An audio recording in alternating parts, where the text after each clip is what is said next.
Naku, ayan na naman ang mga balita sa baryo na yan. May kumakalat na naman na sakit. Nakakatakot kung mamimili na naman ng doktor na i-a-assign dyan. May ina-assign na ditong doktor? Wala akong nalalaman tungkol dyan. Oo, ang kaibigan ko noon, napunta na sa liblib na baryong yan. Bakit naman po parang natatakot ka? Pansin ko po kasi sa tono ng boses niyo eh. Hindi ko pa ba naikwento sa'yo? Naku, hindi na siya bumalik.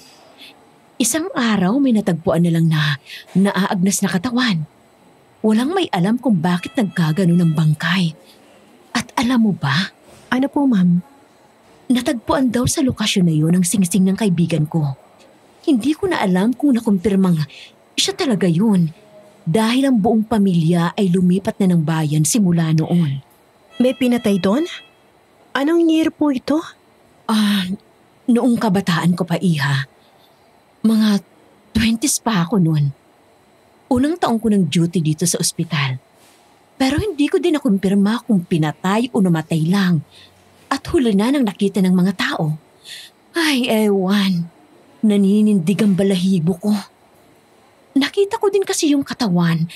Naaagnas na. Nakakasuka. Anong meron sa bayong yon? Pero Iha, alam mo ba? Ayon sa autopsy, ang katawan ay hindi pa ganoon katagal para maagnasan tulad noon. Parang buhay pa lang siya. Naagnas ng katawan niya. Hindi pa patay, pero naagnas ng katawan? Oo, ganon. Ang weirdo, diba? Ay naku, kung ako sa'yo, huwag kang magpapadestino doon. Masyadong delikado.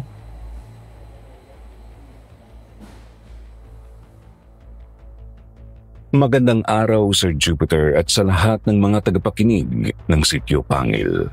Tawagin niyo na lang ako sa pangalan Samantha. Isa akong 22 taon ng doktor sa isang pribadong ospital. Isa ko sa mga avid listeners ng channel na ito since narinig ko ang isa sa mga kwento ninyo. Dahil sa daming nagsisend ng mga kwento ng buhay nila, naisipan ko ring magpasa ng kwento. Matagal ko na itong gustong isend pero ngayon lang ako nagkaroon ng oras para magsulat. Dahil din sa pagiging busy ko, nagpatulong ako sa aking apo na isa sa mga kinwentuhan ko na ng nakakatakot na karanasan ko noon. Ang kwentong ibabahagi ko sa inyo ay tungkol sa taon kung saan nadestino ako sa isang liblib na baryo.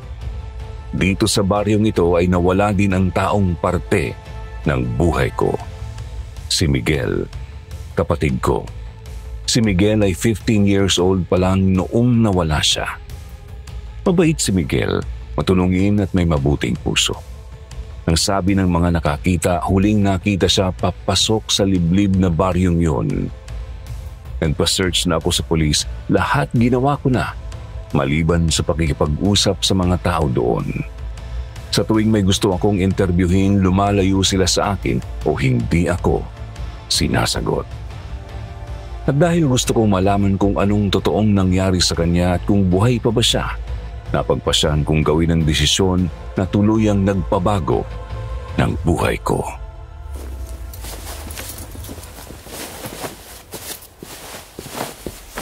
Iha, totoo ba? Nabalitaan ko nag-volunteer kang pumunta sa baryong yon. Opo, Ma'am Rosita. Hindi ba't sinabi ko sa'yo mapapahama ka doon? Alam ko po, Ma'am. Pero may kailangan akong malaman tungkol sa baryong yon. May kailangan akong hanapin. Anong ibig mong sabihin? Hindi ko ito masabi sa'yo pero sabi nilang may aswang sa lugar na yun. Aswang? Hindi na po magkakaroon ng aswang sa panahon na ito. Ano ba talagang gusto mo doon, Iha? Nag-aalala ko. Baka kung mapano ka. Wala pong mangyayaring masama sa akin, Ma'am. Pipigilan ko ang sakit na kumakalat sa baryong yon at hahanapin ko ang kapatid ko. Ang kapatid mo na wala sa baryong yon? Opo. At gagawin kong lahat para mahanap siya. Hindi ako titigil hanggat hindi ko nakukuha ang dapat kong malaman sa mga taong nasa baryong yon. Samantha, may iba pang paraan. Pwede ka magpatulong sa pulis. Hindi mo kailangang madestino doon. Pasensya na po, Ma'am. Pero buo ng desisyon ko. Mukhang hindi kita mapipigilan tulad ng kaibigan ko. Huwag ho kayong mag-alala. Maraming salamat sa mga mentor mo sa akin, Ma'am Rosita. Huwag mo yan sabihin, Iha. Parang namamaalam ka na sa akin. Bumalik ka, ha? Kung may signal doon, tawagan mo ko o yung team, ha? Para na po kitang nanay, Ma'am. Opo, masusunod po. Oo naman. Itinuturing na kitang anak. Mag-iingat ka, Samantha, ha?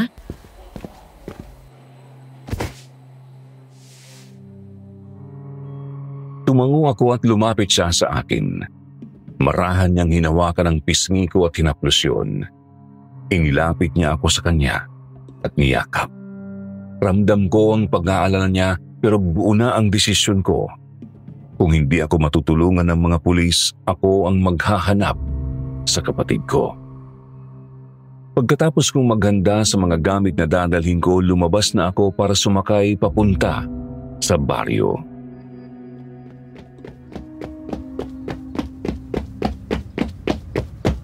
Iha, Samantha! Ma'am Rosita, bakit po? Nalaman ko, totoo ngang may aswang sa lugar na yun. Sinabi ko na kay Ma'am Lilia na pwede ka mag-request na hindi tumuloy. Ma'am, alam ko pong nag-aalala ka sa akin at sa kaligtasan ko. Pero hindi ako hihinto dahil lang sa aswang kung anong nilalang. Kailangan ko pong hanapin ang kapatid ko. Wala akong pake kung anong makaharap ko doon. Basta't matagpuan kong kapatid ko. Ma'am, siya na lang pamilya ko eh. Hindi ko makakaya kung pati siya mawawala.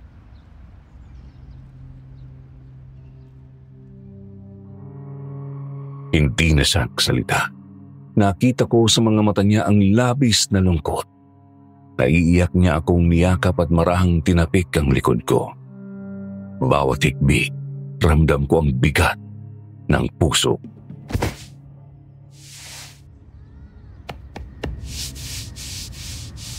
Pinapanalangin kong walang nangyaring masama sa kapatid mo. Maraming salamat po. Basta, huwag mong kalinimutang nandito kami, Iha. Kung kailangan mo ng tulong, tawagan mo ako kaagad. Opo, aalis na po ako. Mag-iingat ka, Iha.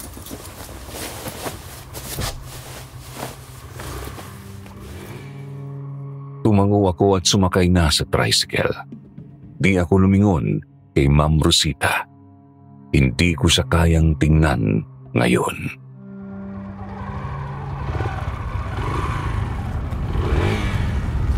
Babalik ako, Ma'am Rosita. Kasama ang kapatid ko. Pangako.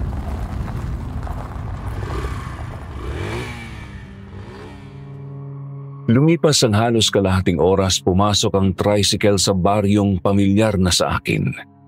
Maraming matataas na puno at sa taas nito halos hindi namakda ang araw. Napatingin ako sa driver. Nagmamadali siya at ilang sandali lang huminto kami.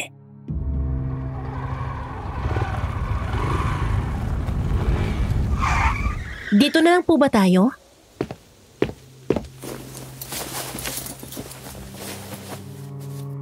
Tumango siya at hindi nagsalita. Napakunot noo ako at nagulat nang bumaba siya at kinuha ang gamit ko palabas sa sasakyan niya.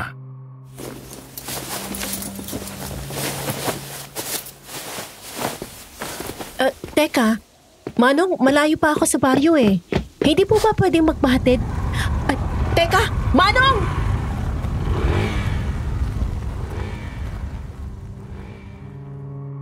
Laglag ang balikat kong tumingin sa papalayo na tricycle. Hindi na nga niya kinuha sa akin ang bayad. Napatingin ako sa paligid. Hindi ko alam kung saan ako dadaan o kung saan patungo itong daan.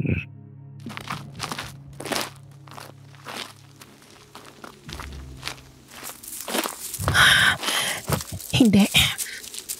Walang aswang. Hindi ako naniniwalang may aswang. Ha? Ano yun?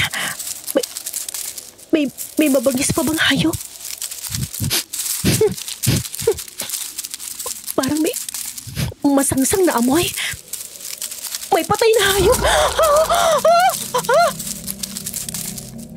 Nanlaki ang mata ko nang may nakita kong isang asong naaagnas na ang balat. Ang mga mata niya ay kulay pula Napaatras ako. Inihanda ko ang sarili ko sa pag-atake nito.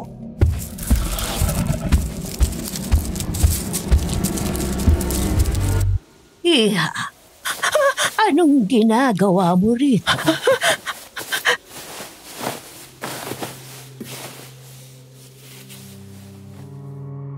Napahawak ako sa dibdib ko nang paglingon ko isang matanda pala ang kumalabit sa akin. Nanlalaki ang mata kong pinagmasdan siya. Hula ko na sa 50s na ang kanyang edad. Lubog na ang kanyang mata at parang ilang araw siyang hindi makatulog ng maayos.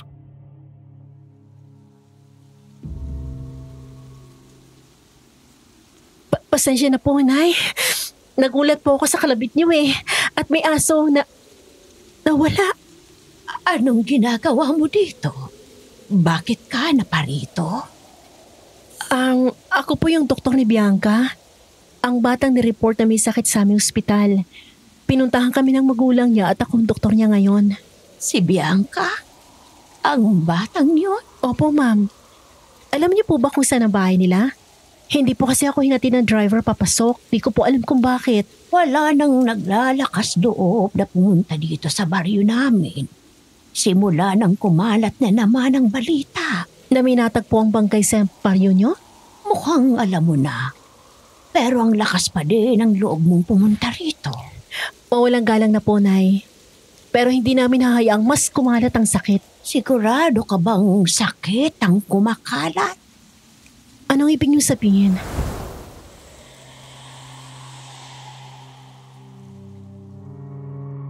Umihip ang malakas na hangin. Kakaiba ang nararamdaman ko. May kakaiba sa paraan ng pagtitig niya sa akin. Bigla kong naalala ang asong mabangis kanina. Nakaramdam ako ng paninindig ng balahibo nang mas lumamig ang paligid.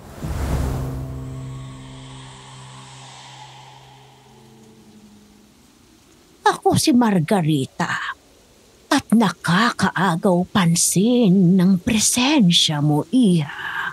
Anong ibig niyo sabihin? Hindi ka ba natatakot? Anong posibleng mangyari sa kapatid ko? Totoo bang may aswang? Ang nakita ko bang aso kanina ay isa sa pumatay.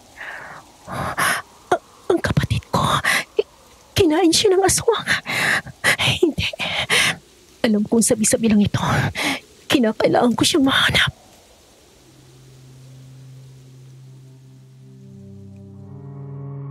Napalingon ako ulit kay Nanay Margarita.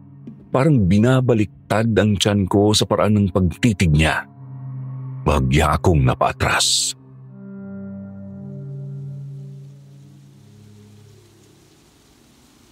Wala po akong dapat katakutan. Hindi ako aalis sa lugar na to hanggat hindi ko nagagawang utos sa akin. Sa akin nakasalalay ang buhay ng batang yun. Alam ko, may iba ka pang dahilan kung bakit ka nandito. Anong ibig niyo sabihin, Nay? Nakikita ko sa mga mata mo ang determinasyon at apoy. Huwag kang magpapakain sa kuryosidad mo. Saang bahay ka ulit? Kay Bianca, Nanay? Sumunod ka sa akin. Alam ko kung nasaan ang bahay niya. Magmadali ka at paggabi na.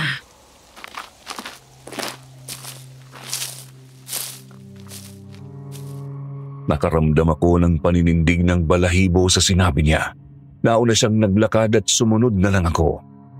Hindi ko alam kung paano niya nalaman na may iba pa akong pakay o dahil nga ba nabasa niya ang emosyon sa mga mata ko.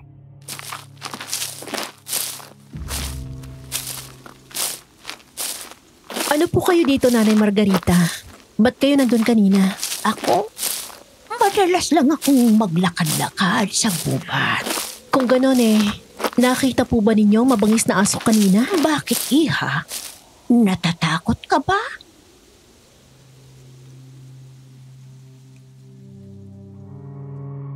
Napakunot noo ako sa mga tanong niya. Parang may mensahe sa bawat salita. Umiling ako.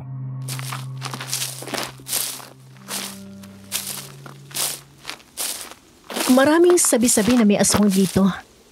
Anong klaseng aswang ba ang tinutukoy mo? Po? Nandito na tayo. Opo, Nay. Maraming salamat.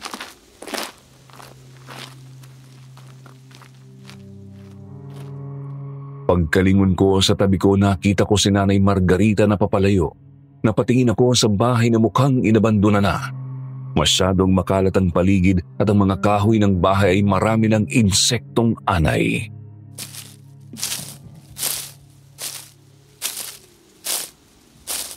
Tao po? Hello? Nandiyan ba si Bianca? Ako ang doktor mo. Si Dr. Samantha. Magandang hapon. May tao po ba? Ano yun? Parang may nahulog sa loob.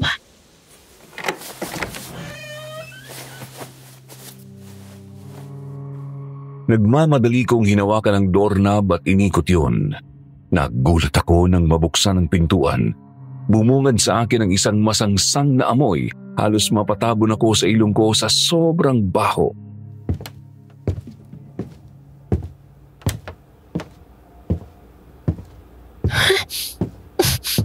May tao ba dito? Hello? Hello? Dok? Bianca? Anong nangyari sa'yo?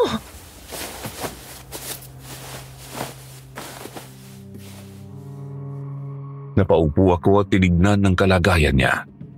Hindi na ako nagaksaya ng oras. Kinuha ko ang gloves ko at hinawakan si Bianca pabalik sa kanyang hinihigaan. Halos maduwal ako nang makita kong napakarami na niyang sugat na hindi nagagamot. May mga langaw na ngang dumadapo sa katawan niya.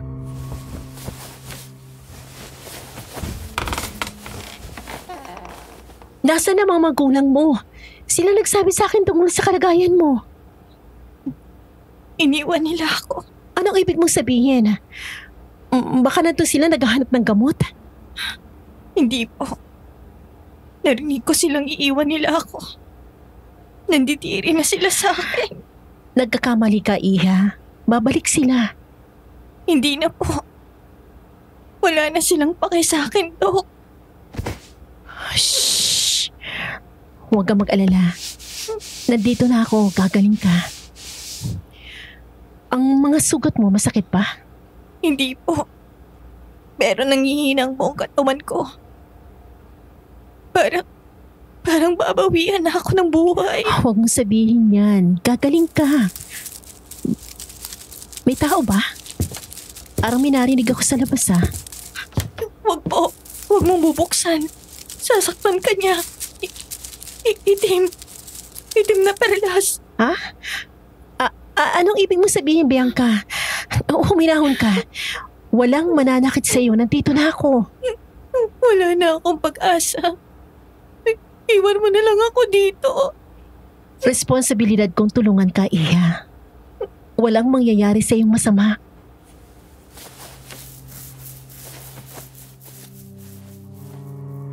Nakita kong napapikit siya at hinawakan ang isa sa mga sugat niya. Marahan niyang kinamot ito at agad naman itong nagdugo. Nataranta ako dahil alam kong magkakaroon ito ng impeksyon kaya agad kong hinawakan ang kamay niya.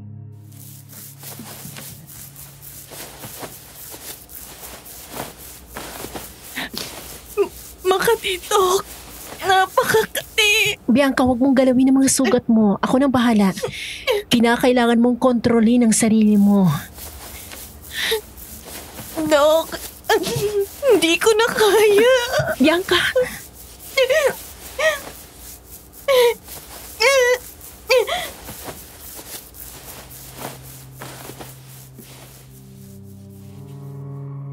Hinawi niya ang kamay ko at nagsimulang kamuti ng buong katawan niya. Muling nagdugo ang kanyang mga sugat kaya labis ang paninindig ng balahibo ko. Hindi ko alam kung paano agad-agad na nagdudugo ang mga sugat niya.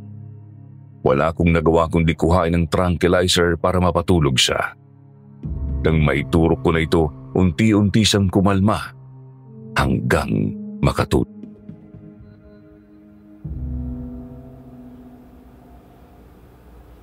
Anong nangyari sa kanya? Bakit napakalala ng mga sugat niya? At parang naagnas na ang balat niya.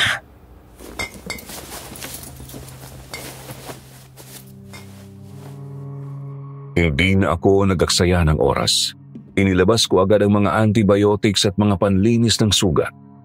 Habang nililinisan ko ang kanyang sugat, napansin ko ang itim-itim na natatanggal mula sa kanyang balat.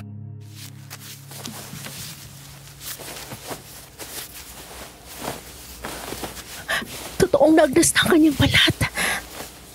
Bakit nagkakaganto?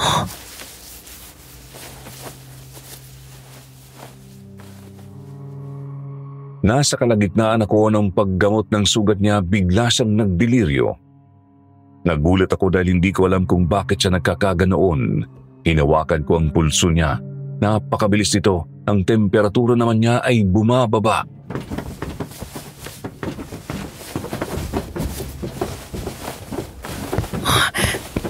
Nagkaroon siya ng shock dahil sa infection. Walang malapit dito ang ospital. Kinakailangan ko siyang dalhin doon. Ano yun? May tao ba dyan? Walang nagsalita. Tatayo na sana ako nang biglang naalala ko ang sabi ni Bianca. Napahawak ako sa puso ko dahil sa sobrang bilis ng tibok nito. Lumingon ulit ako kay Bianca na patuloy pa din sa pagdidiliryo. Wala akong naging choice. Kinuha ko ang mga gamit ko at isi-set up ko na sana nang biglang mapaigtad ako sa gulat. Anong? Sinong andyan? Lumapit ako sa bintana at bubuksan na sana ito nang makita ko mula sa butas ang isang kuba na puno din ng sugat ang katawan. Tumingala ito at nanlaki ang mata ko nang mapansing pula ang kanyang mga mata. Aswang! May asungan sa paryong to. Anong gagawin ko? Napaatras ako nang mas kumalabog ang bintana.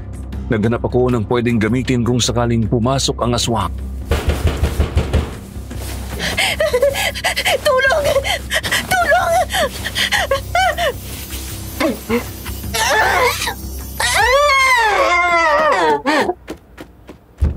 Sino yan? May tao ba dyan? Buksan mo ang pinto! Nandito ako para tumulong.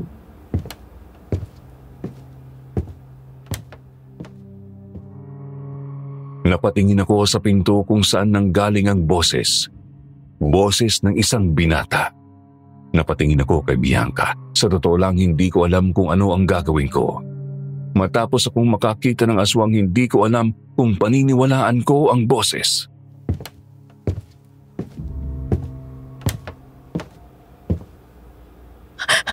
May aswang! Hindi ka na pagbubuksan! Itinaboy ko ng aswang! Kung gusto mong matulungan ang batang nasa loob, papasukin mo ako. Paano ko ba sisiguro hindi ka mananakit sa amin? May butas sa pintuan. Tingnan mo ako.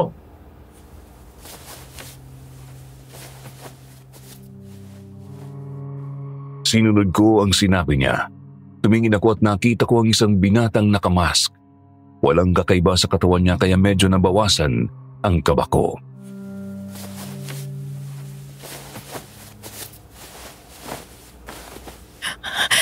Kailangan ko ng tulong! Alam ko. Kaya nandito ako para tumulong. Paano ko masisigurado mapagkakatiwalaan ka? Wala nang oras. Kailangan na ng bata ng tulong ko. Buksan mong pinto.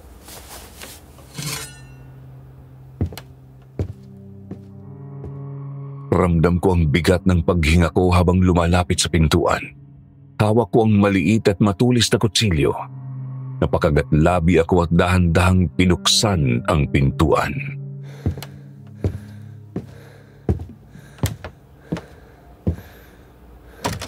Nasaan ang bata? Nasa loob, sa kanyang kwarto.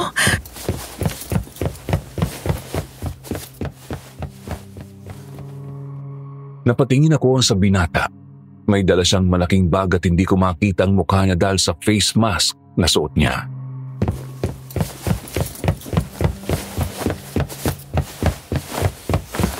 Tabi, isarado mong pintuan. Anong gagawin mo sa bata? Di ba kailangan mo ng tulong? Tutulungan ko ang bata. Sundin mo ang sinabi ko. Baka pasukin tayo. Sino papasok! Kailangan niya dalhin sa ospital o klinik na Kung malapit. mayroon dito sa baryo namin ng ganyan, tatawagin ka pa ba ng pamilya na pumunta dito? Wala kayong klinik? Huwag mo nang tanungin ang obvious.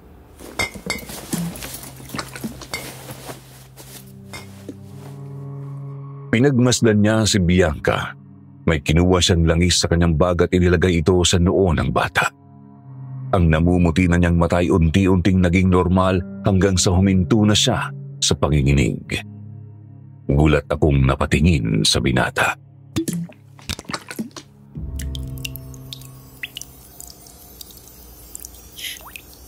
Paano mo yan nagawa? May nilalang na umaaligid sa bahay. Kinukuha ang bata. Ang nakita ko kanina na aswang? Tama ka. Kung ako sa'yo, babalik na ako sa bayan mo.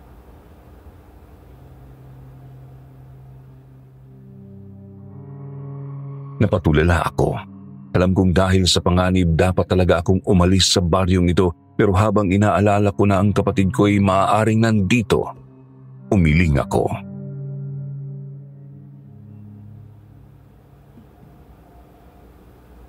Hindi ako aalis. Kailangan ako ni Bianca. Dapat mong pag-isipan yung desisyon mo. Isa akong albularyo kaya pasalamat ka na ako ang unang nakatagpo sa inyo at hindi ang aswang.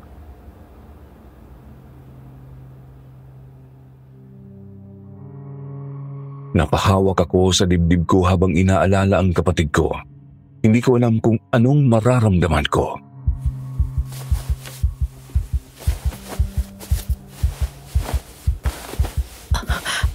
Ang kapatid ko. Ano? Hindi ko alam kung dapat makitang pagkatiwalaan. Hindi naman kita pinipilit eh. Pero binabalaan kita. Kung ganun, bakit akong tinawag ng pamilya niya kaysa sa'yo? Kung totoong may aswang, bakit hindi ikaw ang pinadala dito at sa amin pumuntang pamilya niya? Hindi na sila naniniwala sa akin. Anong ibig mo sabihin? Yan ang maaaring dahilan o may iba pang mas malalim. Kung ano man yun, isa lang ang masasabi ko. Hindi ka ligtas dito.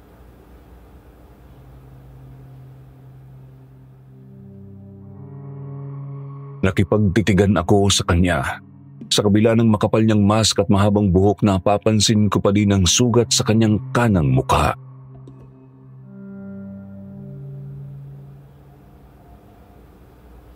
Hindi ako aalis dito. Maraming tanong ang gusto kong masagot. At magsisimula ako sa pag-alam ng pangalan mo. Sino ka? Isa akong albularyo. Ako si Elliot. Ikaw, doktora. Samantha?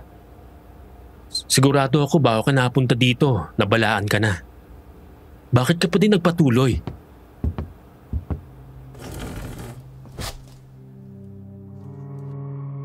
Umupo siya sa gilid at tumingala sa akin. Napahinto ako. Hindi ko alam kung kailangan ko siyang pagkatiwalaan. Wala akong alam. Baka isa din siya sa mga rason kung bakit nawala ang kapatid ko.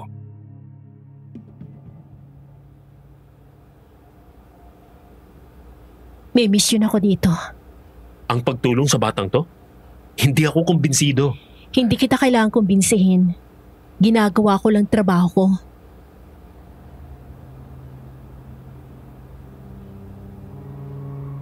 Tumango siya at tumingin ulit kay Bianca.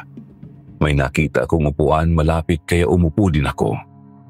Nawala na ang kaba sa dibdib ko lalo na't maayos na kalagayan niya.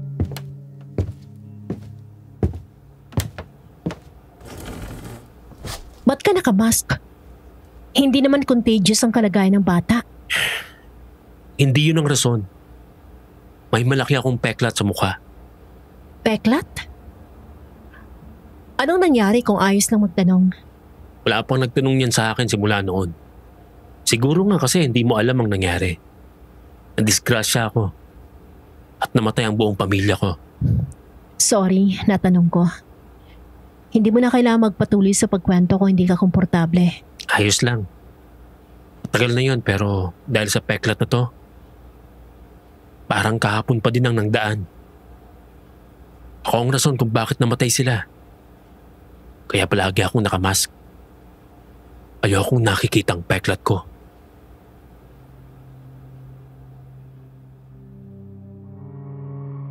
Napakagatlabi ako sa sinabi niya. Tulad niya, sarili ko din ang sinisisi ko kung bakit nawala ang kapatid ko.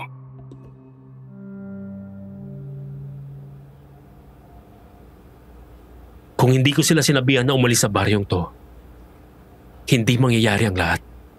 Bakit? Anong dahilan? Pinapanaginipan akong babala na dapat kaming umalis kasabay din ang simula ng pagkakita ko sa mga nakakatakot na nilalang tuwing gabi. Ang mga nilalang na yon ay aswang? Wala pa ako nung alam dahil napakabata ako pa. Pero posible.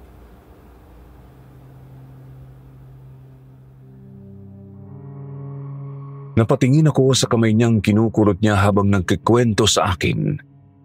Umamo ang ekspresyon ko.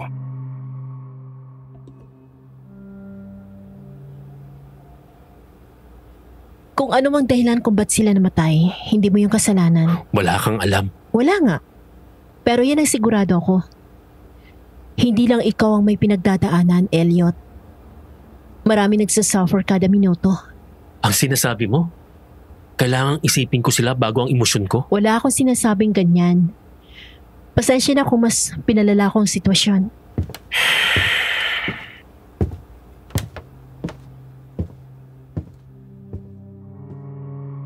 Tumingala na lang siya at pumikit. Lumapit ako kay Bianca at sinuri ang kalagayan niya. Hindi pa din humihilom ang sugat niya at bukas, kailangan ulit linisin. Sinuri ko ang paligid at naghanap ng kumot. Pumunta ako sa isang kwarto na malapit at nakitang halos pinid ito at walang gamit sa loob.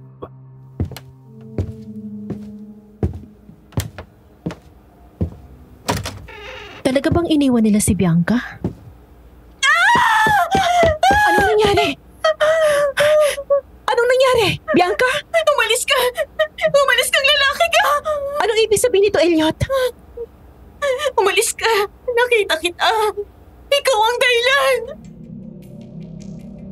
Gulat akong tumitig kay Elliot na naging balisa na din. Saan ka pupunta? Inawakan ko ang bag niya dahilan para mapatigil siya. Babalik ako. Isarado mo lahat ng pinto. Nalilito ako. Hinila niya ang bag sa akin kaya napabitaw ako. Umalis na siya at mabilis na nawala sa paningin ko. Pumunta ako sa pintuan at dumungaw doon. Nanlaki ang mata ko nang biglang may makita akong pulang mga mata mula sa malayo. Anong nakita ko? At anong nangyayari? Iha, anong nangyari? Ang lalaki yon! Siya ang dahilan kung bakit ako nagkakaganito. Anong ibig mong sabihin? Nakita ko siya sa gubat. Nandun siya sa gubat. Sang gubat! At imposibleng siya ang may gawa niyan sa'yo. Siya nagpagaling sa'yo, Iha. Hindi! Napahawak ako sa braso niya at pilit siyang pinakalma. Nang maramdaman kong magdideliryo na ulit siya, mabilis kong kinuha ang tranquilizer at tinurukan siya. Hindi din nagtagal, nakatulog na siya.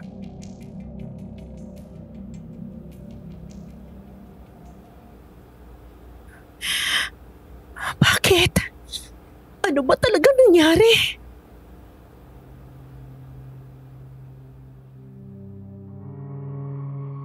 Napatingin ako kay Bianca na mahimbing nang natutulog. Lumingon ako sa pintuan. Wala na ang kaluskos. Umabot ng 1 oras ang pagbantay ko kay Bianca bago tuluyang dinalaw ng antok. Kinabukasan nagising ako sa mahinang sundot sa mukha ko. Napamulat ako at halos masinok ako nang makita ko si Bianca na nakatitig sa akin. Mas lalong dumami ang sugat sa katawan niya. Kinakabahan akong umupo at sinuri siya.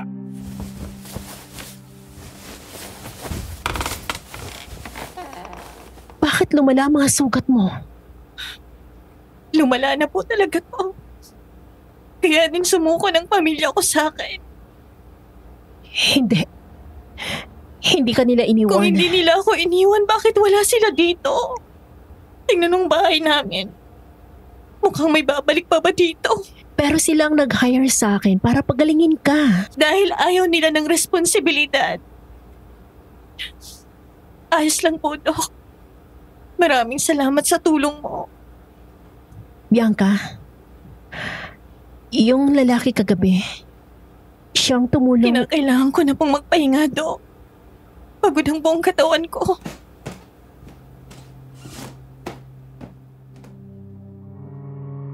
Bumalik siya sa kanyang kwarto. Hindi mawala sa mata ko ang kalagayan niya.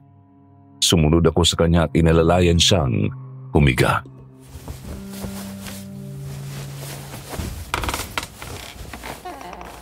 Kailangan mong kumain. Di ka ba nagugutom? Hindi naman po. Ayoko munang kumain. Sige, di na muna kita pipilitin. Lalabas lang muna ako para maghanap ng gamot sa labas. Huwag niyo akong iwanan. Ayoko maiwang mag-isa. Hindi naman ako magtatagal eh. Iiwan mo din po ako, ano? Tulad ng mga magulang ko. Hindi. Hindi kita iiwan, Bianca. Kung umalis ka po, hindi ko masisiguradong babalik ka. Kaya pakiusap.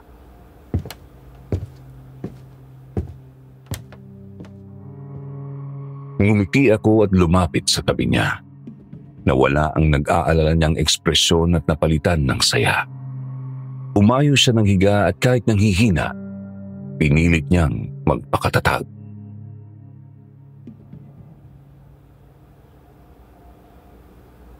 Anong nangyari, Iha? Bakit ka nagkakaganito? Saan mo na ako ang sakit? Hindi ko po alam, Dok. Ang naaalala ko lang, nandun ang lalaking dyan bago ako nagkaganito. Narinig ko mga magulang ko na sinabing isinumpa daw ako. Isinumpa? Opo. At nagsimula lang to sa maliliit na kate. Hanggang sa maging ganito. Yung sinabi mo kagabi, yung itim na perlas. Po? Anong itim na perlas? Narinig kita kagabi na isinigaw yan.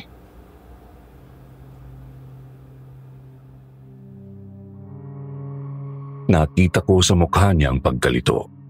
Nag-isip pa siya bago napapikit sa sakit na nararamdaman. Mabilis siyang umiling saka tumingin ulit sa akin.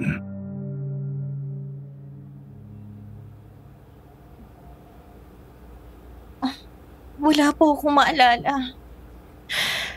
It's okay. Huwag mo na alalahanin. Pagpahinga ka muna. Ayaw mo ba talagang kumain muna? Opo, ayoko po. Okay. Kakabitan kita mamaya ng dextrose para kahit di ka kumakain, may lakas ka pa din,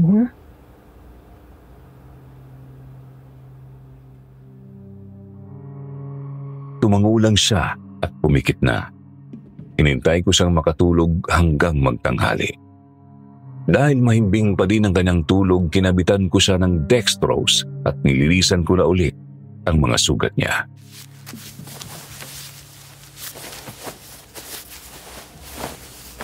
Parang hindi sasapat ng mga gamot. Kailangan ko na talagang bumili ng mga gamot.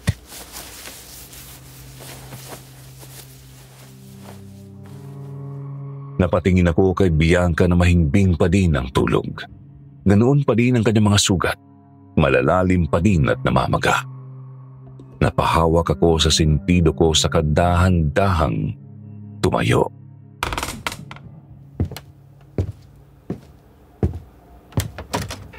Babalik ako, Iha.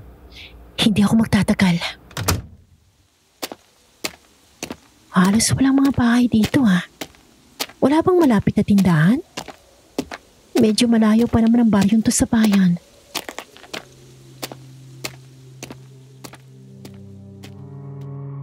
Naglakad-lakad ako at naghanap ng tindahan. May mga taong nakakasalubong ako at halos lahat sila puno ng kuryosidad na nakatingin sa akin. Ang iba mga nakausap ko na noong nawala ang kapatid. Parehong atmosfera ang nararamdaman ko. Kakaiba. Parang may tinatago.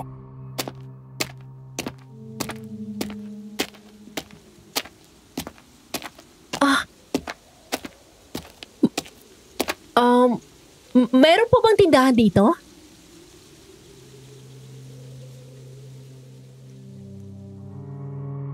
Kinausap ko ang isa sa mga tao doon pero hindi niya ako sinagot. Tinignan lang niya ako. Nakaramdam ako ng kakaiba kaya umatras na lang ako at umalis.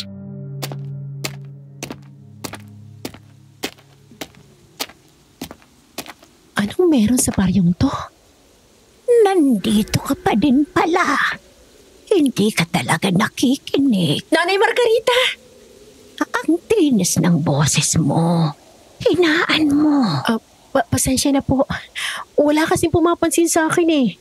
Gusto ko sana magtanong kung may malapit ba ditong tindahan na pwedeng bilhan ko ng gamot. Gamot?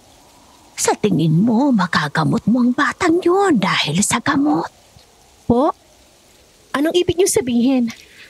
Napakatanga mong bata ka. Mas lalong nag-i-interest ako. Hindi ko po kayo maintindihan eh. Kailangan ng tulong ni Bianca. Sige. Nandun ang tindahan sa may eskinita. Doon ka magtanong.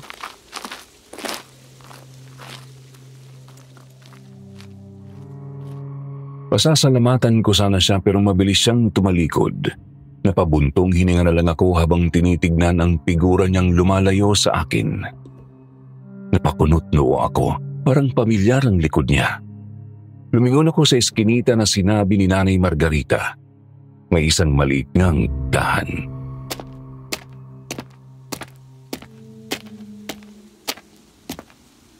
Tao po? Tao po, pwede pong pabili?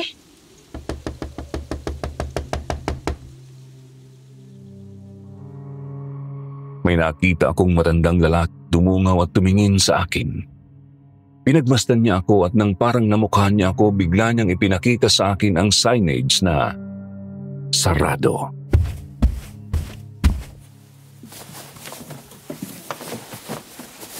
Sarado? Teka po, pwede po bumili bago po kayo magsarado?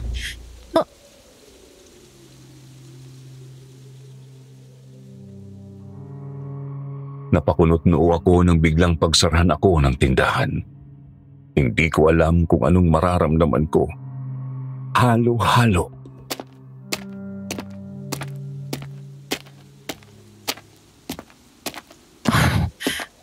Ano ba nangyayari sa mga tao dito? Ba't ganito sila kumilos?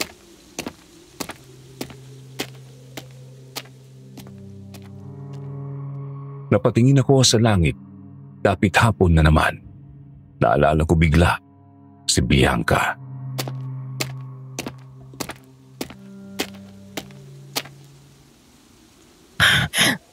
Baka gising na siya.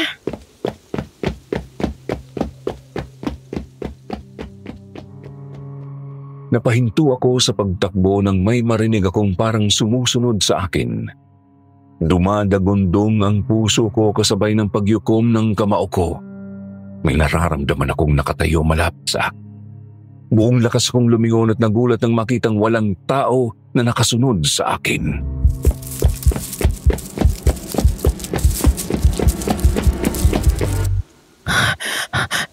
Guni-guni ko lang ba yun?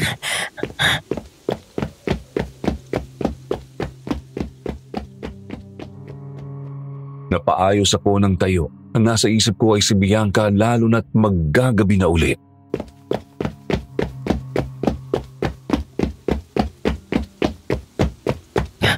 Wala yun.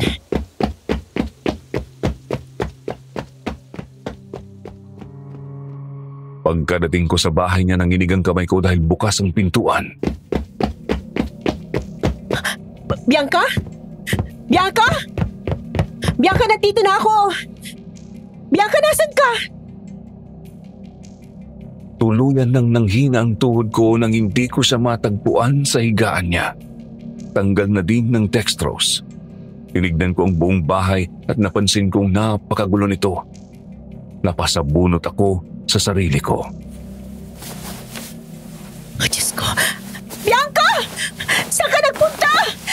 Bianca! Magsipasok kayo! Mapanganib ngayong gabi. Napahinto ako nang may narinig akong sigaw. Anong mapanganib? Si Bianca nasa labas! Kailangan ko siyang hanapin! Agad akong tumakbo at tinanap siya. Bianca!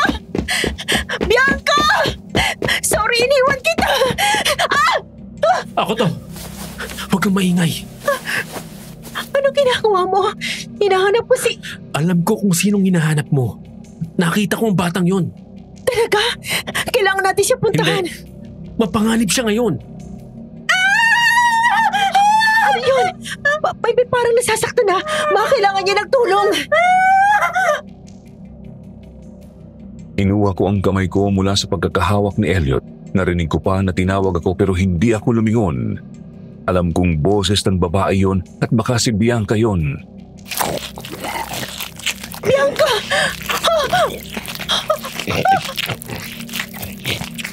Halos mapaupo ako sa nakita ko. Isang babae. Kinakain ang lamang loob ng matandang wala ng buhay. Nanikip ang dibdib ko nang mapansing ang figura at hugis niya ay pareho sa pasyente ko. Marami din siyang mga sugat at parang kinakain na din ito ng mga insect. Anong nangyayari? Bakit isang aswang? Doktora! Lumingon siya sa akin at nakita ko ang pagtulo ng dugo sa kanyang bibig. Ang mahahaba niyang kuko ay hinahalukay pa din ng tiyan ng matanda. Bianca! Anong ginagawa mo? Itigil mo na yan! Doktora! Gutom na ako! Gutom ka na? Pwede kita... Bakit mo ko iniwan? Bianca, hindi! Bumibili lang ako ng gamot! Sinungaling! Kumalma ka, Iha! Ang nandilisik niyang mata ay napalitan ng mapaglaro pero nakakatakot na tingin. Dahan-dahan siyang tumayo kaya napaatras ako. Anong gagawin mo? Pwede mo bang ibigay sa akin ang lamang loob mo? Doktora! Mukhang masarap! Ha? Hindi! Hindi ito ang dapat na kinakain mo! Hindi ko na natapos ang sinasabi ko nang sinugod niya ako. Bumao ng kuko niya sa kamay kong nakasangga sa paglapit niya. Bianca! Huwag mo gawin to! Nagmamakaawa ako! Bianca! Ang bango mo talaga, doktora! Alam mo bang kagabi pa kita gustong kainin? Pinapigilan ko lang ang sarili ko. Hindi! Pero ngayon, wala nang pipigil sa akin. At pagkatapos kitang patayin, isusunod kong pamilya ko!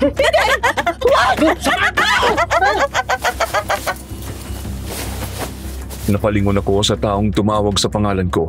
Nakita ko si Elliot na galit na nakatingin kay Bianca at may kinuhang bagay sa kanyang bag. Agad niya itong itinapon sa aming sanhi para masaktan si Bianca. Masakit! Lumayas ka!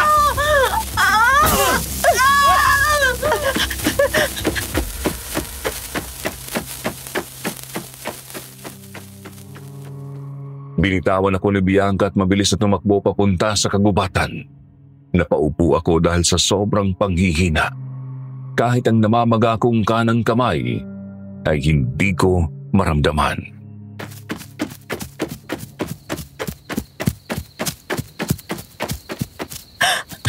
Ayos ka lang ba?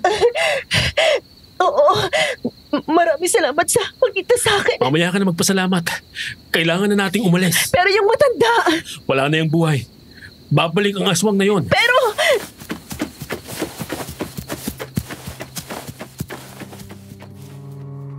Hindi na ako nakasagot. Hinila na lang niya ako papalayo doon. Habang nagpapahila ako sa kanya, hindi pa din mawala sa memorya ko ang matandang halos maging gutay-gutay na ang katawan.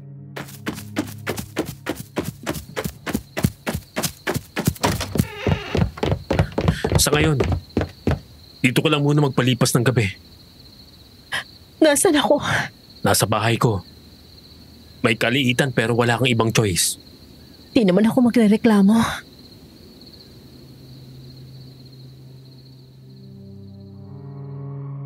Nilaro ko ang daliri ko at tumingin sa kanya. Inayos niya ang mask niya at binigyan ako ng upuan.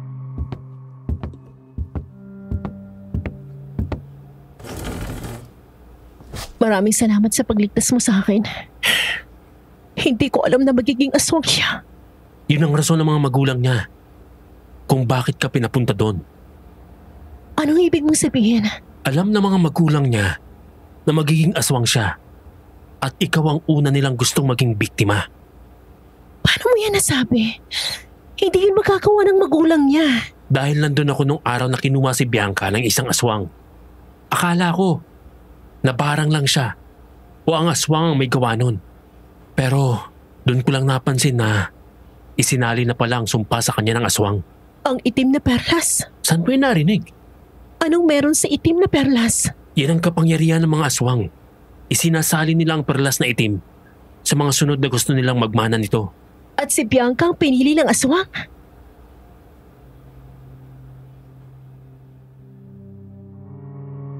Tumango siya at inayos ang kanyang mask.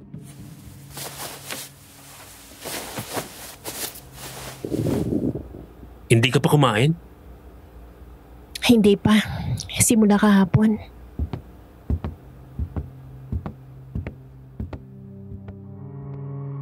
Napabuntong hininga siya at pumunta sa kusina. Napatingin ako sa pintuan nang may marinig akong katok.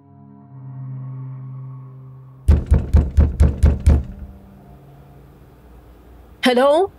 Sino nandyan? Doktora, tulungan niyo ako. Bianca? Anong... May humahabol sa akin, doktora. Tulungan niyo ako. Sinong humahabol sa'yo?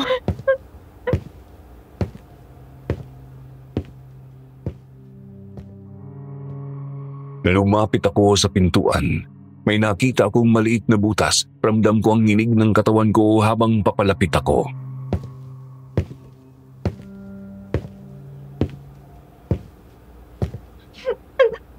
Ang aswang.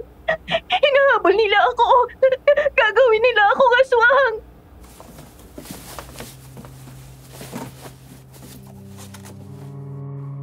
Umarahan akong humawak sa pintuan at tinignan ng butas.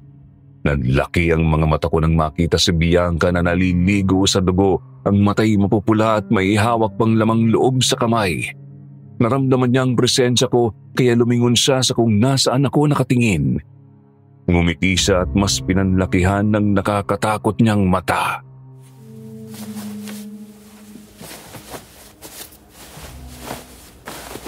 Nakikita kita, doktora. Anong nangyari? Si Bianca! Nasa labas! Lumayo ka sa pintuan! Binuksan mo ang pintuan? Hindi! Wala! Doktora, alam kong nandyan ka. Iabot mong langis na nasa tabi mo. Samantha! Langis! Eto!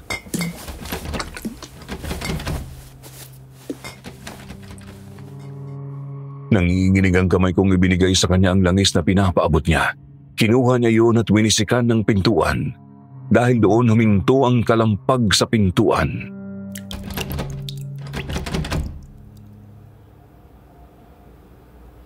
Umalis na siya? Oo. Kailangan mo nang umalis dito bukas. Umalis? Hindi maaari. Bakit ba ang kulit mo? Alam mong ikaw ang punterya ng aswang. May hinahanap akong tao. At hindi ako aalis dito hanggat hindi ko siya nahahanap.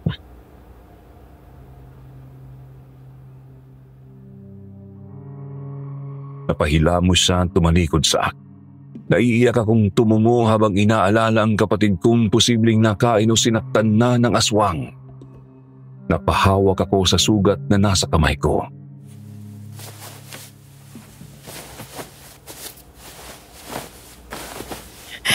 Anong gagawin natin? Hindi pwede wala tayong gagawin. Anong ibig mo sabihin? Baka may saktan siyang ibang tao o may sunod siyang patayin. Ang dapat mong unahin ay ang isipin ng sarili mo, hindi yung ibang tao. Alam kong responsibilidad ko sa mga tao dito sa inyong baryo. Bilang isang doktor, obligasyon ko ding isalba ang mga tao laban Aswang? sa... Tinaputan mo na naman ang mga albularyong tulad ko. Taputin mo nga ako, Samantha. Anong pakay mo sa baryong to?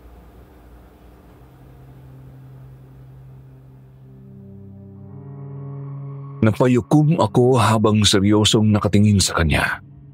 Inayos niya ang mask niya dahil medyo nahawi niya yon. May nakita kong isang pamilyar na nunal. Nanlaki ang mata ko at dahan-dahang lumapit sa kanya. ramdam ko ang kabog ng puso ko kasabay ng panginginig ng kamay ko.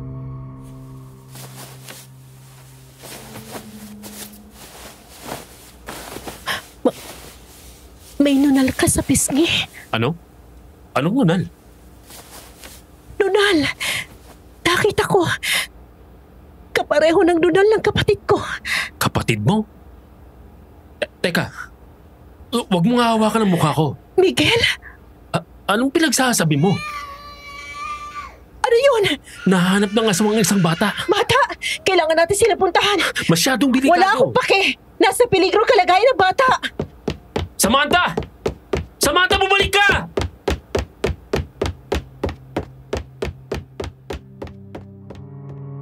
Hindi ko siya nilingon. Nagmamadali kong pinuntahan kung saan nanggaling ang sigaw.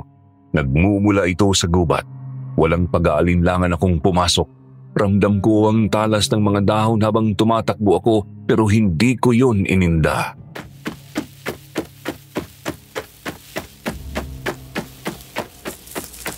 Bianca! Diyos ko! Bianca, tama na! Tama na! Sa wakas, nagpakita ka na. Tigilan mo na ito, Bianca. Tama na! Napatingin ako sa batang iyak ng iyak. Ang edad nito ay halos kapareho ng sa kapatid ko noong mawala siya.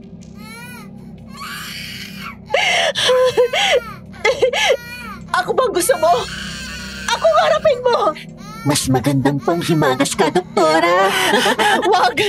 Wag mo sasaktan ang bata. Alam kong hindi ikaw yan. May mabait pang Bianca na sa loob mo. Ako ito, doktora. Sino po bang hinahanap mo? Ngumisi siya sa akin at dahil doon nanindig ang aking balahibo. Hindi na makagalaw ang katawan ko. Tiningnan ko ang batang halos mawalan na ng boses sa kakasigaw. Hahakbang na sana ako nang ibaon ni Bianca ang kuko niya sa kamay ng bata kaya napahinto ako. Tama na, please! Bianca! Magmakaawa ka na. Habang kinakain kong batang ito sa harap mo. Wag! Mabilis akong tumakbo at niyakap papalayo si Bianca sa bata. Tumakbo ka na! Magtago ka, bata! Madali ka!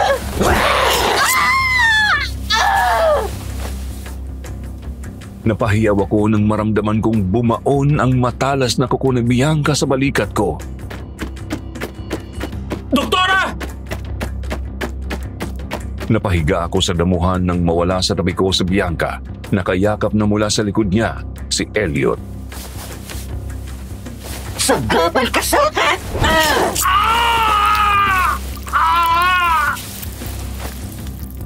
Nanlaki ang mga mata ko nang makitang ibinaon ni Bianca ang kamay niya sa tagiliran ni Elliot.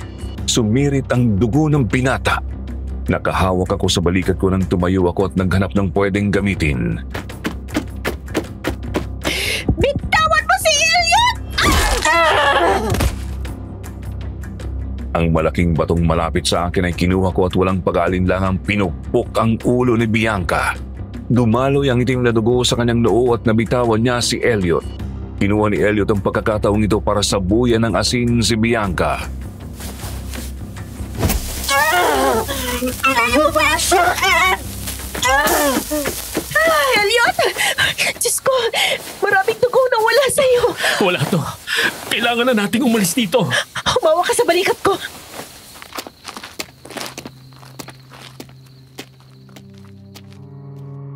Inalalayan ko siya hanggang makarating kami sa kubo.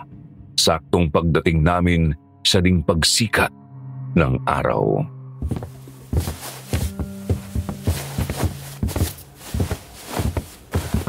Dito ka lang. Tatahiin ko yung sugat mo. Walang natamaang lamang loob. Pero malalim pa din ang sugat. Medyo masakit to. Gawin mo lang. Huwag kang mag-alala sa akin.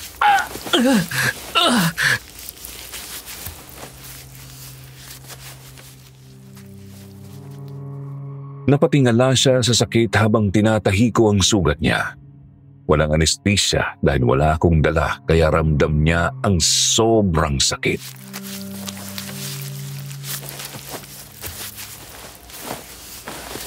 Konti na lang. Hindi na matagal. Tiisin mo lang.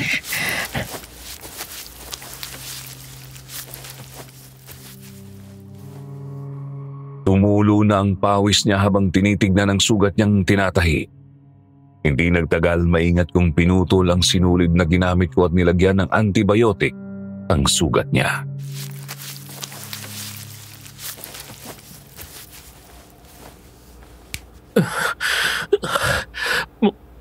Maraming salamat. Walang anuman. Aray. Nasugatan ka din. Wala ito. Gagamutin ko din. Hindi naman masyado malalim ang sugat.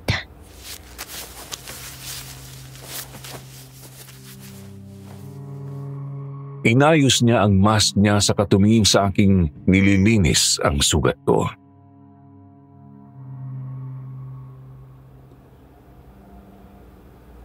Hindi ka tanga para isipin na sumulong ng walang laban. Bakit mo yung ginawa? Nawawala ang kapatid ko. Anong kinalaman ang ginawa mo kagabi sa kapatid mo? Nawala ang kapatid ko sa mismong baryong to. Walang nagsasabi sa akin kung nasan siya. Kung natagpuan bang katawan niya. O kung buhay pa siya.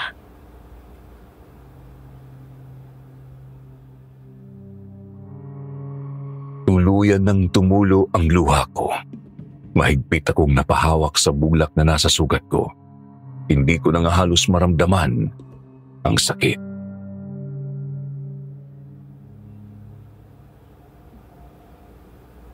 7 taon na. 7 taon na simula nang mawala siya at hanggang ngayon. Hindi ko pa siya nahahanap.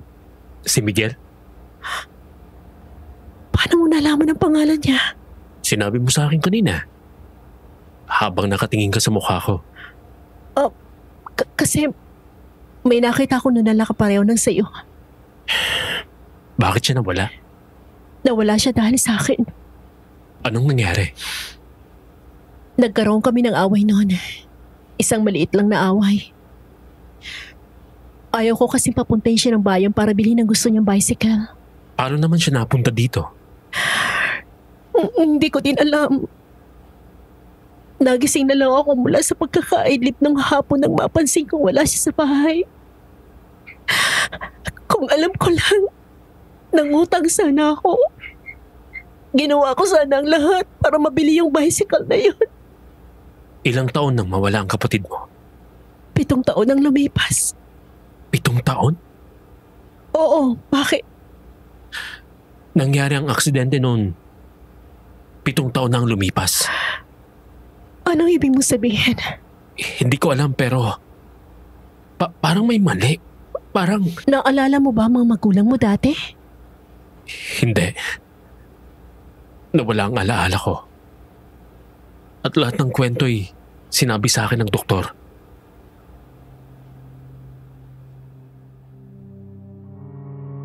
Napakunot noo ako kasabay ng panginginig ng kamay ko. Hindi ko alam kung ano ang iisipin ko. Maraming posibilidad ang pumapasok sa isipan ko.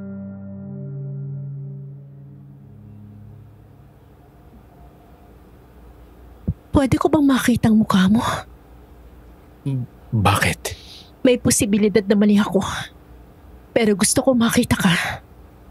Hindi ko alam kung kaya ko.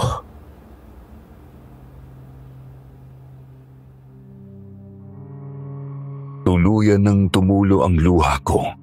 Maraming pumapasok sa isipan ko pero isa lang ang gusto ko.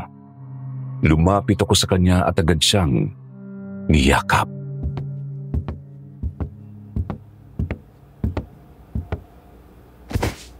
Anong ginagawa mo? This may sound insane, pero may posibilidad na ikaw ang kapatid ko. Ha? Teka, nagkakamali ka. Pero pareho kayo ng edad. Pareho kayo ng nunal sa mukha. At wala kang alaala sa magulang mo dahil ako ang kapatid mo.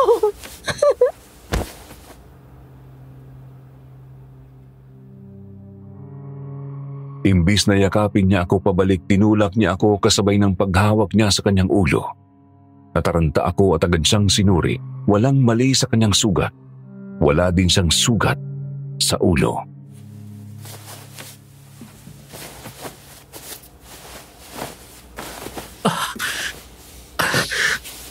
Sakit ng ulo ko. Humiga ka muna at magpahinga. Dito ka.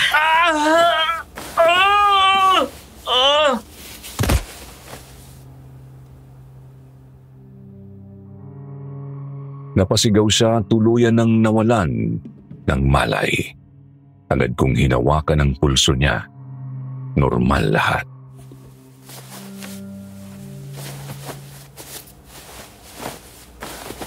Dahil sa pagod. Pero, siya na ba talaga ang nawawalang kapatid ko?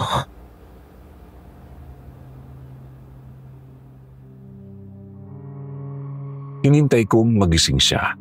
Buong araw lang akong nakabantay sa kanya. Panay ang linis ko sa kanyang sugat. Napatingin din ako sa sugat sa aking braso. Hindi na din dumudugo. Napatingin ako sa mask niyang nakatabon sa kanyang muka.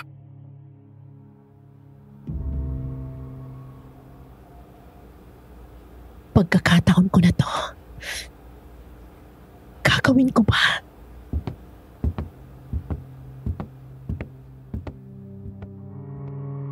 Nanlalamig ang kamay ko nang dahan-dahang hinawakan ang kanyang mask.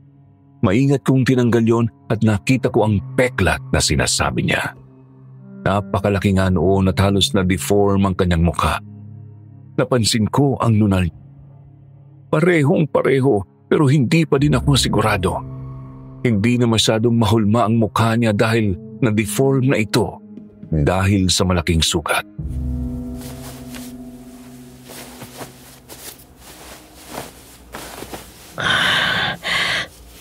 Ikaw na ba talaga? Anong gagawin ko? Maaaring sumugod na naman ang aswang.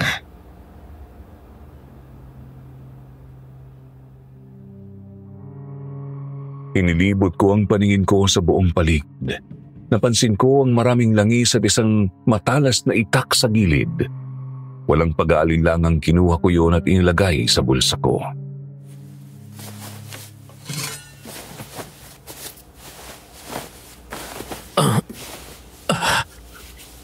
Gising ka na. Kumusta ang pakiramdam mo? Ayos lang ako. Ano ulit ang pangalan ng kapatid mo? Miguel.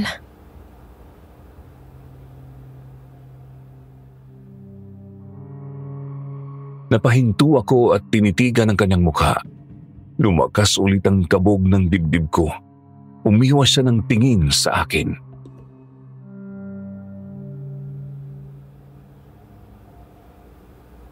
Bakit? Naalala mo ba ang lahat? Bumalik ng memory mo? Oo. Pero... Ikaw ba? Ikaw ang kapatid ko?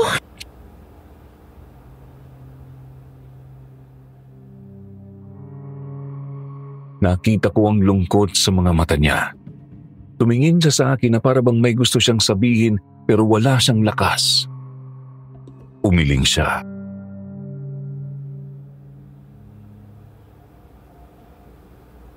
Hindi. Hindi ako ang kapatid mo. Hindi.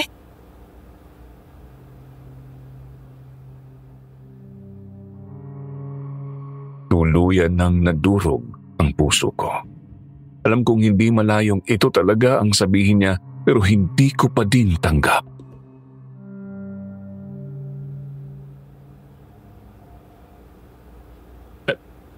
Pero... Si Bianca, nagbalik na. Doktora! Alam kong nasa loob ka! Anong gagawin natin? Hindi siya titigil. Isa lang ang paraan. Ano? Ang patayin siya. Wala na ba talagang ibang paraan? Oo. Dahil siya'y isang aswang na. Hindi na siya magiging tao ulit. Naalala ko ang hirap na kalagayan noon ni Bianca. Alam kong hindi niya ito ginusto at napili lang siya ng aswang. Kung yan lang ang paraan, wala tayong magagawa. Kailangan kong hanapin ang kapatid ko. Lumabas ka! Lumabas ka, Doktora! Harapin mo ako! Pagbigyan natin kung anong gusto niya. Pero Huwag mapanganib. kang mag-alala. Hindi na ako susulong sa digmaan ng hindi handa. Alam kong hindi kita mapipigilan. Nasa likod mo lang ako. Huwag kang gagawa ng ikakapahamak mo. Ikaw ang may malaking sugat sa tagiliran. Sa sarili mo dapat yung sinasabi. Hinarap ko ang pintuan. Alam kong sa oras na buksan ko ito, maraming posibilidad ang mangyayari. Nanginginig man ang kamay ko, dala ang itak, unti-unti kong binuksan ng pintuan. Sa wakas!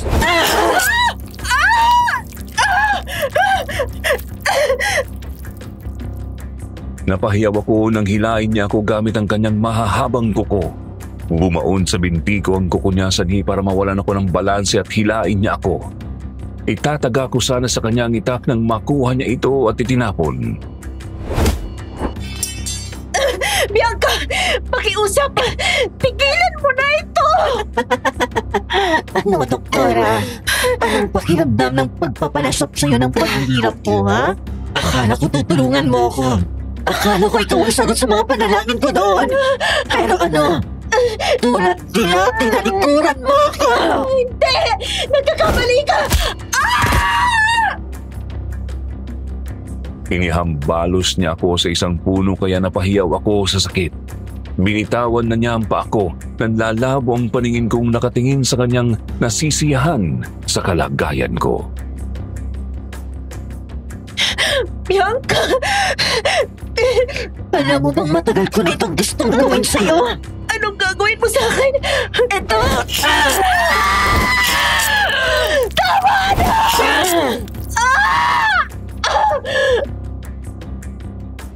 Napahiyaw ako sa sakit nang ibinaon niya ang kuko niya sa hita ko. Naramdaman ko ang paggalaw nito at ang lalim ng kuko niya sa laman ko. Mas masaya pala ito kesa sa iniisip ko! Pakiusap! Sinipa ko siya gamit ang isang paa ko at nang mabitawan niya ang hita ko, kinuha ko ang oportunidad na yon para kuhain ang langis na nasa bulsa ko. Nanlilisik ang mga mata niyang nakatingin sa akin. Mabilis kong binuksan ang bote at bago pa man siya makalapit, ipinaligo ko sa kanya ang langis.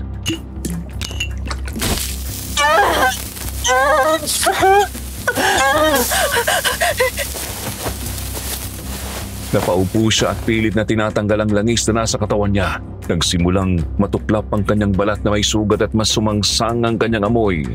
Nagmamadali akong umatras at buong lakas na tumayo. Bumalik ka! Papatayin kita! Nasaan ka na, Doktora? Magpakita ka sa akin! Nagtago ako sa isang malaking puno. Tinakpan ko ang bibig ko ng kamay ko sa kapalihim na dumaing dahil sa sakit ng binti ko. Isang nakakabinging katahimikan ang bumalot sa paligid. Nanghihina akong sinuri ang gubat kung saan ako dinala ni Bianca.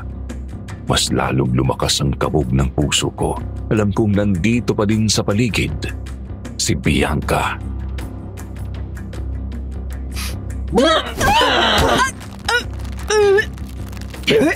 Ang sakit na ginawa mo sa akin! Mas lalong gusto kong unti-unti kang patayin! Please! Bianca! Tigil mo na to! Ako harapin mo! Nandito ng batang nililigtas ka! Alam mo na ba? Na siyang dahilan kung bakit namatay ang kapatid mo! Binitawan niya ako at nangihina akong napaupo sa damuhan, pero imbes na indahin ang masakit kong katawan, napatingin ako kay Elliot at Bianca.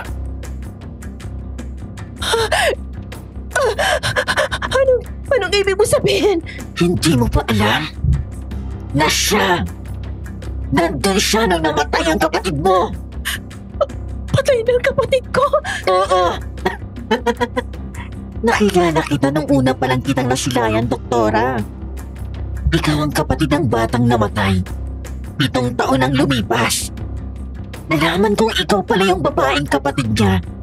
Nang makita ko ang cellphone mo na naka-wallpaper ang batang yon. Anong ibig sabihin nito? Anong nangyari sa kapatid ko? Nanginginig ang buong katawan ko sa galit at labis na kaba. Hindi sa akin makatingin si Elliot kaya mas lalo akong naguluhan. Nandun ako nang nangyari yon. Isang tricycle ang nahulog sa bangin at sakong nandun ang kapatid mo. Tinulungan niya si Elliot, pero nang tutulungan niya ng pamilya ng lalaki. Tama na! Samantha, ipapaliwanag ko sa iyo ang lahat. Ano pang kailangan mong ipaliwanag, Elliot? Ano pa?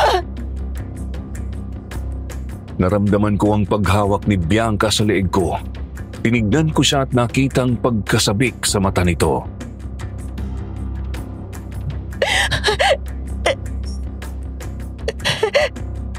Tama, Samantha. Wala ka ng kapatid. Patay na siya. Gusto mo bang sumama sa akin? Lahat ng galit mo sa mundo'y makakalimutan mo. Hindi ko halos marinig ang sinasabi niya.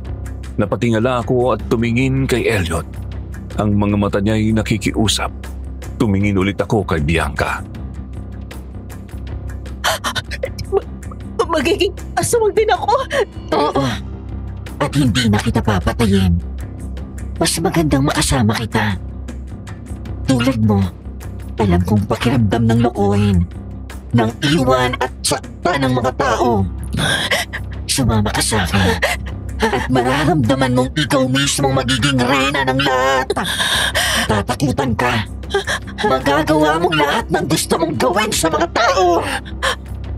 Ako na ang papatay ng mga tao. Tama. Lahat ng taong gusto mong saktan dahil sila ang may rason kung bakit namatay ang kapatid mo. Samantha! Huwag kang makinig sa kanya! Niloloko ka lang niya! May itim na perlas na lumabas sa bibig ni Bianca. Alam kong ito ang kapangyarihang isasalin sa akin. Lupaypay ang katawan kong tumingala kay Bianca. Ang laway niya ay tumutulo at kita sa mga mata niya ang pagkasabik. Tama! Tama! Maging aswang ka din! Malapit nang mailagay sa bibig ko ang perlas nang biglang tumilapon si Bianca. Nagulat akong napatingin sa kanya na ngayon ay may malaking itak sa ulo. Nangisay siya. Pinilit niyang tanggalin ang itak sa kanyang ulo pero hindi niya ito nagawa. Sumirit ang dugo. Dilat ang mga mata niyang nakatingin sa akin habang siya'y nahihirapan. Bianca! Samantha! Huwag kang lalapit sa kanya! Nasa labas pa din ang perlas! Baka mapunta sa'yo to! Ano ginawa mo kay Bianca? Iniligtas kita. Hindi na siyang Bianca na nakilala mo. Mapanlin lang na siyang aswang! Bitiwan mo ako! Ano ba? Hindi!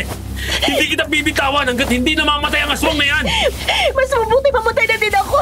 Kaya bitawan mo ako! Samantha! Hindi yan ang gusto ng kapatid mo!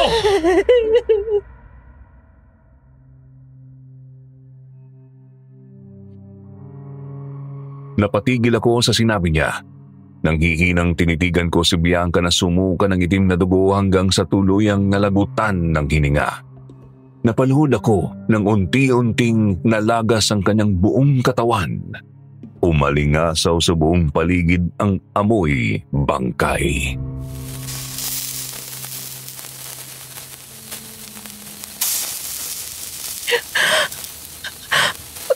Bianca! Patawad!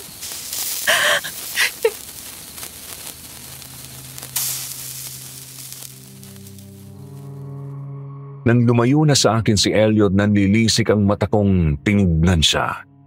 Nakita ko ang paghawak niya sa kanyang tagliran pero hindi ko ito pinansin.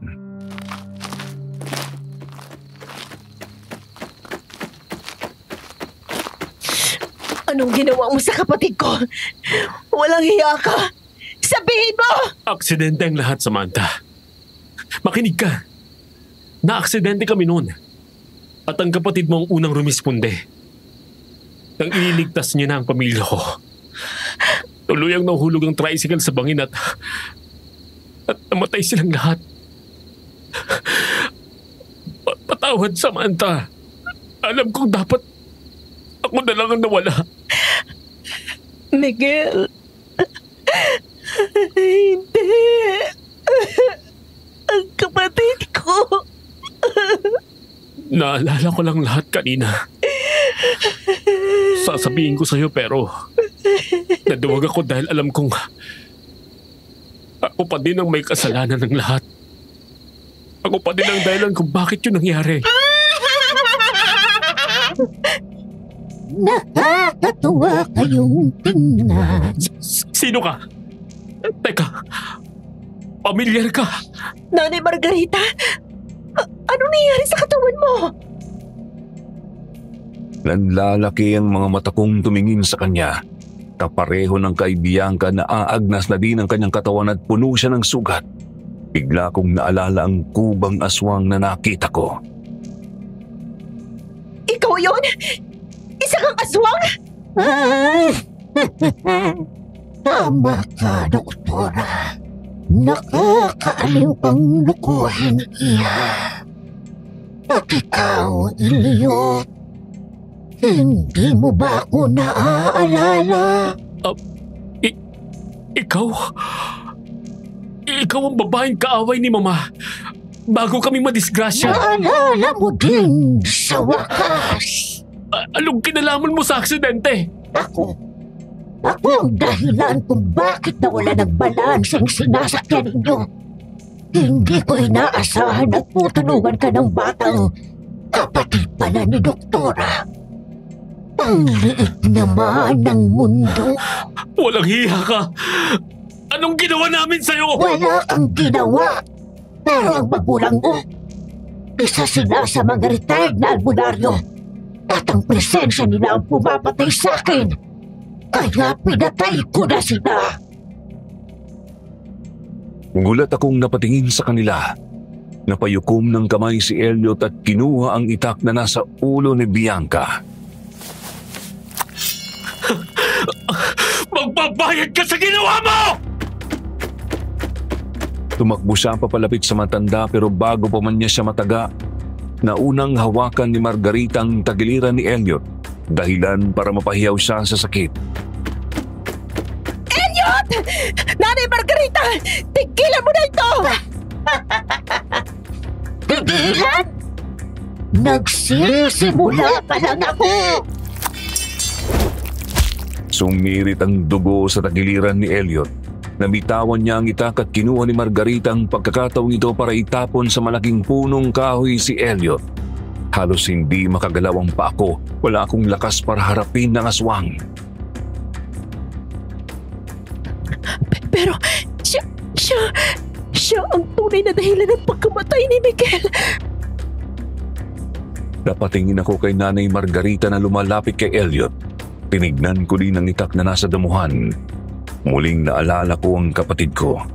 Umusbong ang galit sa loob ko. Lahat ng takot ay nawala. Walang pag-aalinlangan akong tumakbo papunta sa itak. Hindi na ako nagsayang ng oras. Tumakbo ako papalapit sa aswang at tinaga ang isang kamay nito.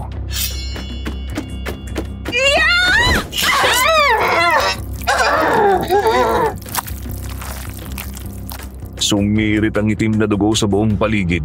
Lumingon siya sa akin pero hindi ako huminto. Tinaga ko ang leeg niya dahilan para mangisay siya. Bumagsak ang katawan niya sa damuhan pero hindi pa ako tapos. Para ito sa kapatid ko! At para naman to sa pamilyang pinatay mo!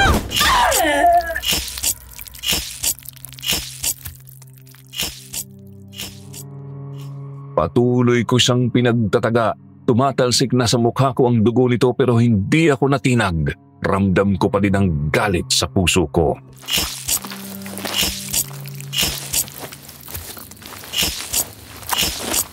Samantha.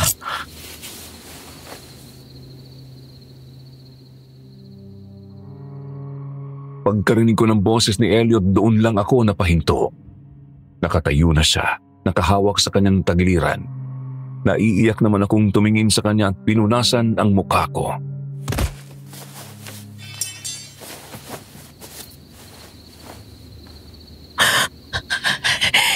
I did it.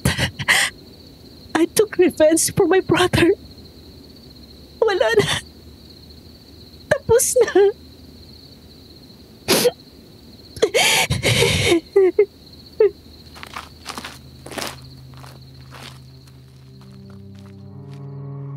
Nanghihina akong tumayo at naglakad papalawas ng gubat nang hindi nililingon si Elliot. Gusto ko munang makalabas sa gubat na yon. Halo-halong emosyon ng nararamdaman ko. Nang makalabas na ako, biglang nakita ko ang isang pamilyar na figura.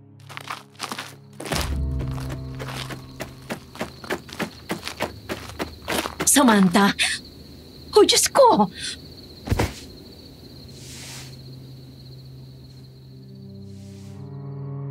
Tumama sa balat ko ang kalalabas lang na sinag ng araw.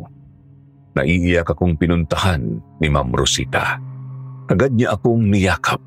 Doon ko lang naramdaman ang labis na pagod.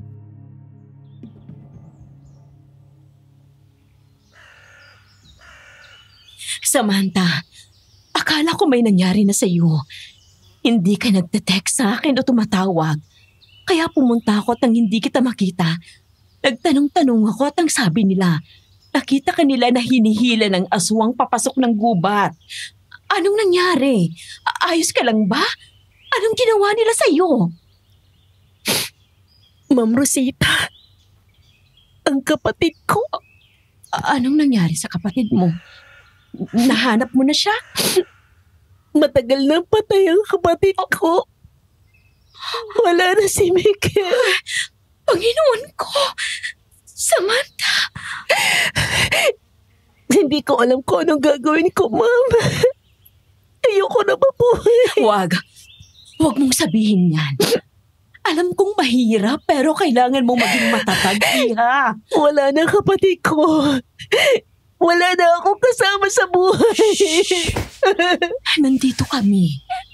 Nandito kami, Samantha. Pamilya mo din kami.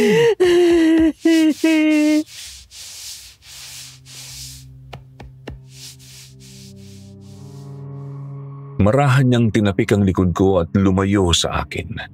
Hinawakan niya ang pisngi ko. Pinunasan niya ang luha kong hindi pa din humihinto sa pagtulo.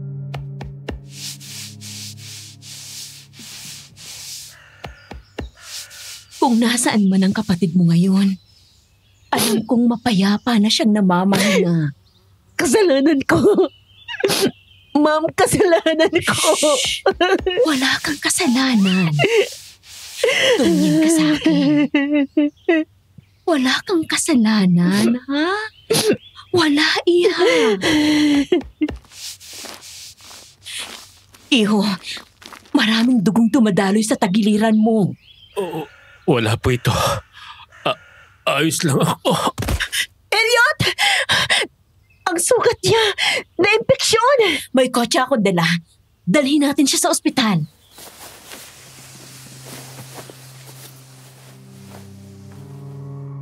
Nagmamadali naming isinakay sa kotse si Elliot. Masakit man ang paa ko, hindi ko ito ininda.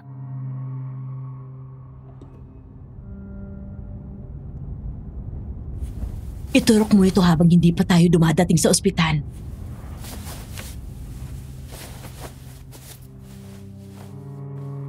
Itinuro ko sa kanya ang injection na ibinigay sa akin ni Ma'am Rosita. Habang tinitignan ko ang kalagayan ni Elliot, may nakita akong kwintas na kapareho ng kay Miguel. Dahan-dahan kong kinuha iyon at napansin na pwede itong buksan. Binuksan ko ang pendant at may nahulog na isang memory card.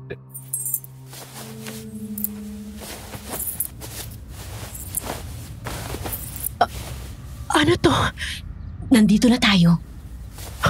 Tumataas ang temperatura niya. Ako nang bahala sa kanya. Asikasuhin mo sarili mo dahil madami ka ding sugat.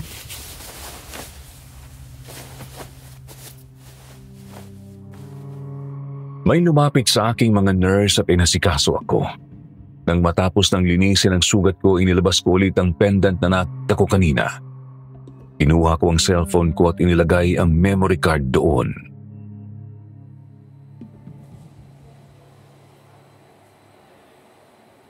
Anong mayroon dito? Teka, may video si Miguel. Narinig kaya boses ko. Hello Ate Sam. Magbe-birthday ka na sa susunod na buwan ha. At alam kong nalulungkot ka ngayon dahil hindi kita pinapansin. Yung sa bicycle ba? Prank ko lang yun. Kasi isusurprise kita. Maghahanap ako ngayon ng fresh flowers. At ibibigay ko ito pagdating ng birthday mo. Miguel. Alam kong naging makulit akong kapatid. Kaya napakaswerte ko kasi. Ikaw ang naging ate ko. Hindi ko makakalimutan ang lahat ng ginawa mo sa akin. Masaya akong natupad mo ang pangarap mong maging doktor. At ako naman, magpupulis. Hintayin mo lang ako, ate. Magiging proud ka din sa akin. Sorry, Miguel.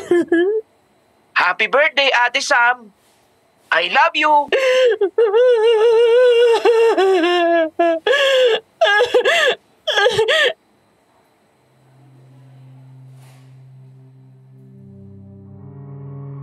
Nabitawan ko ang hawak kong cellphone at napasabunot sa buhok ko. Nanlalabo ang mga mata kong tinitignan ang nakangiti niyang mukha.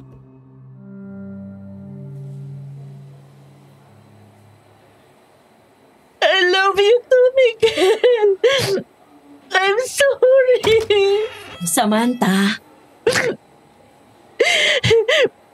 Ma'am, ang kapatid ko.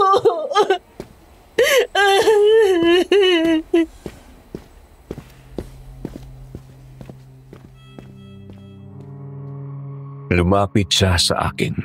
Napatingin siya sa cellphone kong nakabukas. Niyakap niya ako.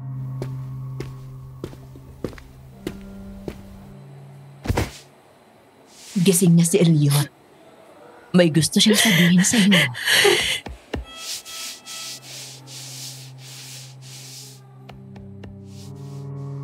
Pinunasan niya ang luha ko. Wala man akong lakas, pinilit kong pumunta sa kwarto kung nasaan si Elliot.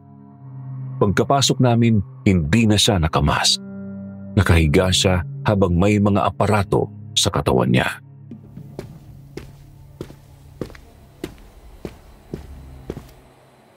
Samantha, mukhang nakita mo na yung pendant na ibibigay ko pa lang sa'yo.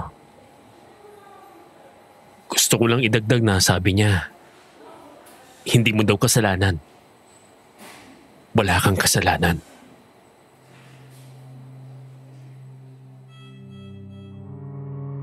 Tuluyan na akong napaupo at binuhos ang lahat sa iyak ko. Ramdam ko ang paninikip ng dibdib ko pero hindi ko yun ininda. Inilagay ko sa dibdib ko ang kwintas ni Miguel.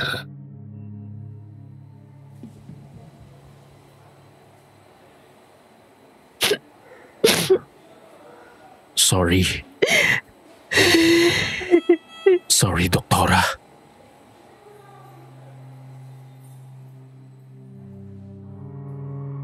Lumipas ang ilang linggo. Gumaling na si Elliot at lumabas ng ospital. Alam kong sa puso ko napatawad ko na siya. Lumapit ako sa kanya at tinapik siya sa balikat.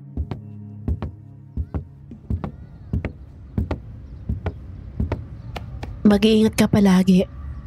Kung may kailangan ka, puntahan mo ako dito. Maraming salamat at sana... Hindi mo na kailangan maghingi ng tawad. Sa totoo lang, ako dapat ang magpasalamat dahil sa pagligtas mo sa akin.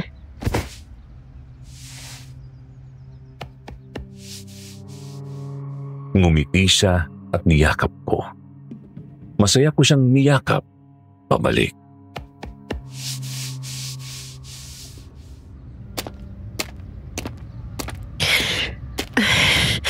Nandito na ako.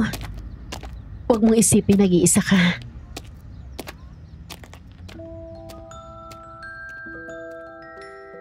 Tumango siya at umuwi na siya sa kanyang baryo. Simula nang mapatay namin ang aswang, hindi na muli na balita ang baryong yun. Wala na ding usap-usapan tungkol sa mga aswang. Sinubukan ko ding pumunta sa bangin kung saan namatay ang kapatid ko. Nag-aalay ako ng bulaklak sa kanya at alam kong palagi siyang may puwang sa puso. At diyan nagtatapos ang aking kwento, mga kasipangil. Di ko kailanman inisip na ang pagkawala ng kapatid ko ay hahantong sa ganoon kadugong karanasan. Kung tatanungin ako, isa ba yon sa alaalang ibabaon ko? Ang sagot ko ay hindi. Palagi ko itong aalalahanin dahil ito ang memoryang nagpatatag sa akin. Tinulungan akong mabuhay ng mas may kapayapaan. Mga kasityo pangil, may mga karanasan ba kayong mapanganib pero ito ang nagbigay ng inspirasyon sa inyo? Comment nyo naman sa baba at babasahin ko. Muli ako po si Samantha at maraming salamat sa pagkinig.